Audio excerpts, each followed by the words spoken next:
Jorge, Sebastian, welcome to the bar. Everywhere I go in the United States, when we talk about Cuban-American relations, they say it depends on Miami. Why? Well, Miami has become, for many years, the center of the organized opposition by Cuban exiles to the Castro government. And of course, in the early 1960s, this is where most of the opposition settled. And it still is the center of different ways of organizing against the Castro government. But why a million Cuban in Florida or more have that much influence in Washington? Well, since the 1980s, Cubans have been playing the American democratic game very successfully. They were able to elect representatives, not only at the local and at the state level, but also at the federal level. And when you compare Cubans with all other minorities in the United States, you realize that they have a significant power. Cubans have 3 congressmen and women, and 1 senator from Florida. 2 congressmen. I mean, 1 congressman and 1 senator from New Jersey, and now 1 half-Cuban senator in Texas. You could actually say that Cubans are overrepresented. And do they see eye to eye, all of them, on the question of Cuban? This is fascinating because this is one of the areas where there is clear bipartisan agreement. Menendez is a Democrat. Marco Rubio is a Republican. But they see eye to eye. They see eye to eye on Cuba. On the embargo, on the issue of the embargo, they tend to agree very much. Yes. Even Democrats in Florida, Representatives and Senator Nelson, tends to agree with the Cuban group on Cuba policy. Can we agree that they're agreeing on failure because the boycott has failed?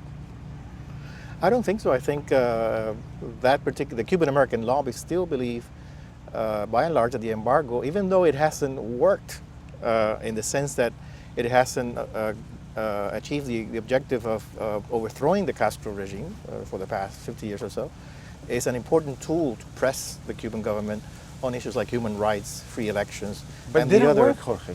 What's that? It didn't work. Well, you know, one sign of craziness is to bang one's head on the same direction, hoping for a different result. When 60 it hasn't years, worked in that regard, which is one of the objectives that some people think that the embargo should have. But on the other hand, again, from that perspective, many Cuban Americans do believe, for instance, before we were talking about the issue of conditions, that the embargo should be lifted only under very special conditions, concessions that the Cuban government would make. But that also hasn't worked. The Cuban government hasn't been responsive. Well, but it hasn't been tried, this particular issue hasn't been tried before. Don't you think that actually, as it is with most sanctions, people suffer and leadership gets more power within a country? We have learned over the years how to be more precise. It's like surgical laser. We're now being more precise on applying sanctions. You can claim, and the Cuban government actually has claimed over and over again, that the sanctions are hurting the Cuban people. They're not. They're not helping the Cuban people. Unless you want to argue that the food that Cuban people traditionally use over the last 100 years came 100% from the United States. But it's certainly not hurting the leadership. You know, I was in Cuba, looked around, and they're in control as they've been for the last 60 years. I would make a distinction between the situation of the Cuban government, especially the top leaders, and just ordinary Cubans. I think in general the embargo makes it more difficult for ordinary Cubans to survive, just to get the food that they need to meet their needs. Whereas that doesn't seem to happen to the top leaders of the Cuban government. I mean, they seem to be doing very well. They have good houses, they travel abroad, they have and hence food. And therefore, I think there's a distinction, again, as I said before, to be made between the impact on everyday life and the Cuban leadership. I would also add that I think the effects of the embargo have become more intense since the fall of the Soviet Union, because the Soviet Union, in some ways, until 1991, did subsidize the Cuban economy. That's no longer there. But isn't there now an opening, Jorge, from the likes of Brazil, Latin American countries, as well as Europe? Last month, or the last couple of months, there have been movement among the Europeans towards opening towards Cuba. Latin American has always traditionally been very much against U.S. policy on Cuba, and has been, with minor exceptions here and there, quite friendly towards the Cuban government. They see it as a North-South confrontation more than an ideological confrontation. Mm-hmm. In the case of Europe, we are not witnessing an opening of the Europeans toward Cuba. The Europeans are modifying a policy that was set in 2003 that is, by the way, quite similar to the U.S. embargo in the sense that they froze relations with the Cuban government because of human rights You don't violations. think? I think it's probably becoming clear for most that it's a macro issue of what is the solution, and the Europeans and the Brazilians and an increasing number of Americans think that the way to resolve the issue with Cuba is to normalize relations in order to allow for opening rather than make any opening conditional on changes in the regime in Cuba. And if you can point to the argument that the embargo has not changed the attitudes of the Cuban government in the last 50 years, you can also point to the argument that engagement has not changed the attitudes of the Cuban government for the better. The Latin Americans, the Canadians, the Spaniards have been engaging the Cuban government for decades now, and we have no change. But so you don't have to keep in mind who we're dealing with in Cuba. Clearly, there's been lots of change and lots of evolution on improvement in relations, from visas to movements of goods to back and forth visits Yes. to opening up for Cubans. So there has been some Which change. shows that the embargo is not a stiff policy. The embargo has been changed, has been modified. Actually, But is it an argument for the embargo? Is it an argument that an opening on the part of President Obama is that allowing it for change in didn't- Cuba? it The didn't. problem is that President Obama, or any other president for that matter, can't change U.S. policy toward Cuba. It has to be Congress. This was codified in the 1990s. And you think this is gridlocked? It is yes. It's a very difficult legal situation, because unless Congress votes, and then you go back to the issue of what the influence of the Cuban-American lobby is in Congress, the current situation, that is the trade embargo, isolation, the prohibition of tourists, American tourists, to travel to Cuba and so forth, cannot change unless Congress lifts the embargo. And that's already been established under certain conditions, free elections, human rights, and so on. You don't think the movement, the changing mood in America will nudge Congress towards that? Most experts on U.S. domestic politics agree that there is not enough currency for the embargo, for the Cuban embargo, as an issue to make it important in Washington, D.C. So it's not only the influence of the Cuban lobby, who of course are the ones who know, so they are consulted Right. by Congress on this, is that simply there are other much bigger, much more important and immediate issues for politicians in Washington, D.C. to consider. The embargo doesn't carry enough water for that. So what about the increasing business activity and relationships, as we talked earlier, between Latin America, especially Brazil and Cuba, Europe and Cuba? Certainly the United States doesn't want to see that opportunity, called the emerging market in Cuba, if you will, being lost to the competitors in Latin America and Europe. Well, I mean, U.S. Business people are ready to step in when the conditions are right.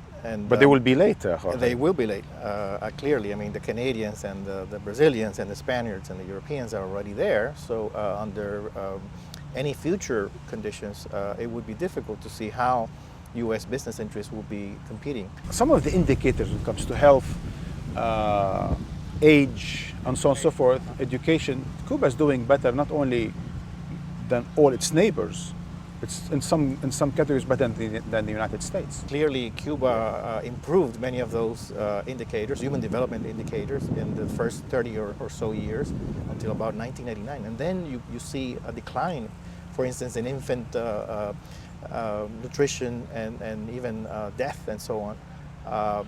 The quality of healthcare has clearly decreased over time. And almost for all of the other social indicators. So, of course, then the question is what happened after 1989, and the economic crisis is one of the main reasons why. It was difficult for them to move beyond the Soviet dependency, correct? Right. Yes, we're But talking certainly about but 50% of the Cuban GDP at the time came from the Soviet Union. Right. So it's quite a pull, Sebastian, that they actually were able to move beyond that and steadfast for 2 decades after the collapse. It's called a special period in Cuba, and it was quite traumatic for the Cuban population. But Cuba has not even recovered pre-1989 economic levels of growth, for But instance. it's still better than its neighbors, correct? It's better than It is- Haiti, wait, and wait, the wait. Dominican, It is and better Salvador. Than, it is better than many of its neighbors. True, that is. I sense there's that a is but unquestionable. coming. Yes, there's a big but. Costa Rica is a neighbor in the Caribbean. Costa Rica has very similar health standards and superior educational standards like Cuba. Costa Rica is a 100-year-old democracy with no military coup, no political prisoners, no exile community. So there you go. I would like us to finish on the note regarding the mood and the trend on Cuban-American relations. On the basis of all of this that we discussed, you think we sit down here 2-3 years from now and the relationship are going to be quite different than what it is, or it's more of the same, change, yes, 1 step forward, 2 step back? I think it depends a lot on how far the Cubans are willing to go. And they've been willing to go some, right? They have shown some willing to move, particularly when you compare Raul Castro policies with Fidel Castro policies. That's where you can see change. In the big scheme of things, the change is not significant.